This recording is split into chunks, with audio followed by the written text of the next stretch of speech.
Kalau radikal bebas ini merusak darah, darah kita rusak. Sehingga apa? Asam amino, asam lemak, air dan oksigen tidak bisa sampai ke sel. Sel kita tambah rusak.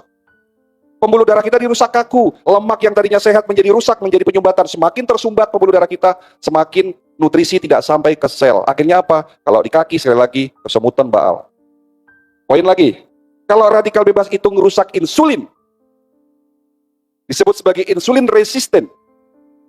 Penyakitnya namanya diabetes. Tapi ternyata penyakit diabetes tipe 2 yang paling banyak diderita manusia, termasuk masyarakat Indonesia, diabetes tipe 2. Pankreasnya masih baik.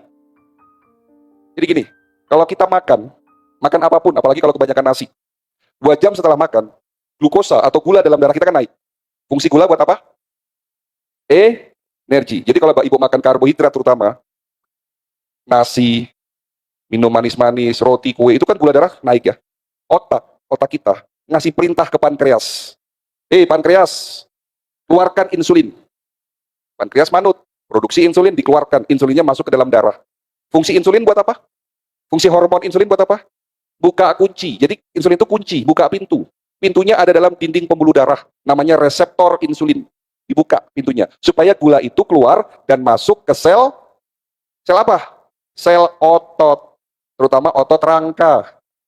Di dalam otot, gula itu dirubah menjadi tenaga. Jadi kalau kita bergerak itu, karena ada yang bakar di sel otot.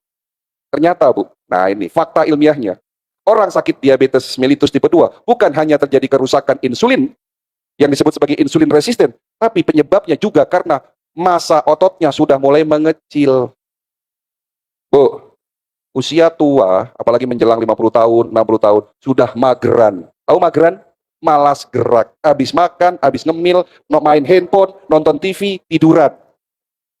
Yang terjadi apa? Apalagi makannya kebanyakan karbo, bukan protein. Tidak jadi otot, jadinya lemak. Massa lemaknya naik, massa ototnya turun. Kalau massa ototnya turun, siapa yang bakar gula? Gudang gula. Yang bakar gula dalam darah kita itu otot. Kalau ototnya sedikit, yang bakar gula jadi sedikit. Kalau ototnya sedikit, gulanya nggak kemana-mana. Jadi gulanya hanya ada dalam darah. Makanya sakit diabetes. Datang ke rumah sakit, disuntik insulin supaya gulanya turun.